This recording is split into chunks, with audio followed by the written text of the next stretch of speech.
Coterminal angles. I mentioned this briefly in another video. I just wanted to hit it again to make sure we all understand. We're talking about angles in standard position, and we're also talking about reference angles, and the idea how anytime I add 360 or subtract 360, I get an equivalent angle. The sine, cosine, and tangent for those angles are the same. So if I give you an angle of 225 degrees in standard position, I'm starting at the x-axis and I'm going 225 degrees. Remember that the reference angle is always between the x-axis and the terminal side. So the reference angle here would be 225 minus 180, or 45 degrees. That's the reference angle. But coterminal angle just means that if I were to go around the in standard position one more time and get back to that same terminal side, that gives me an equivalent angle. So 225 plus 360 is 585 degrees. And I can keep going. I can go around 100 or 360 more, one more time, and that would be 945 degrees. So if I punch in the sine of 225, or the sine of 585, or the sine of 945 degrees, I get the same thing. Now, for every positive angle, there's also a negative angle that is equivalent. So 225 degrees is the same thing as that negative angle right there. So that would be negative 135 degrees. And again, just like I did before, I could keep going around another 360 degrees, and that would give me another equivalent angle. So negative 135 and another 360 the same direction gives me negative 495 degrees. So as far as trig is concerned, if I punch in the sine, cosine, or tangent of any of those angles, I get the same value. One more example, 340 degrees in standard position.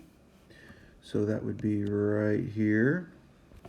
That would give me a reference angle of 20 degrees, which, by the way, again, 340 degrees is equal to negative 20 degrees, because negative angles go in the clockwise direction and positive angles go in the counterclockwise direction. These two angles are the same angle.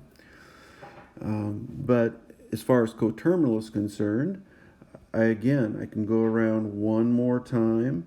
I can take 340 and add 360 to it, and I get 700 degrees. And though that's the same thing as 340, and I could add 360 again and keep adding 360, and all those angles would be the same as negative 340 degrees. With the negative angle, I could go negative 20 degrees, and again, we'll change colors here. I can go another 360 degrees in the negative direction, and that would be negative 380 degrees, and that would be the same thing as negative 20, which is the same thing as 700, which is the same thing as 340. All those would produce the same sine, cosine, and tangent. So in these examples here, basically what you want to do is find an equivalent angle that's between 0 and 360.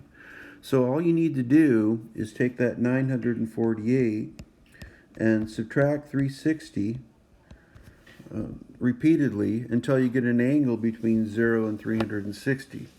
So 948 minus 360 is 580. But that's an equivalent angle to 948. But I'm still not between 0 and 360.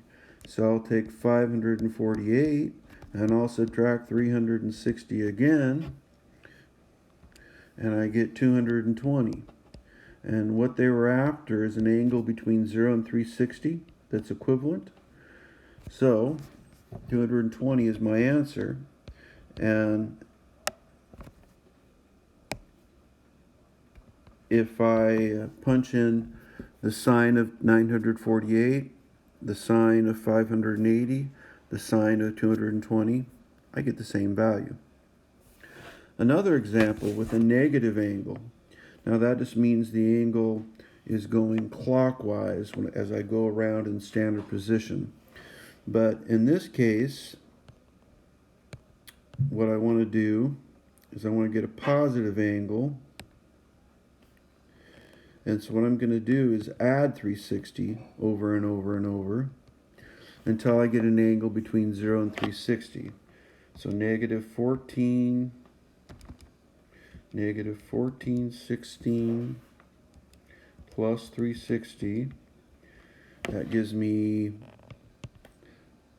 negative 1056. And I'll keep going. Negative 1056 plus 360 again.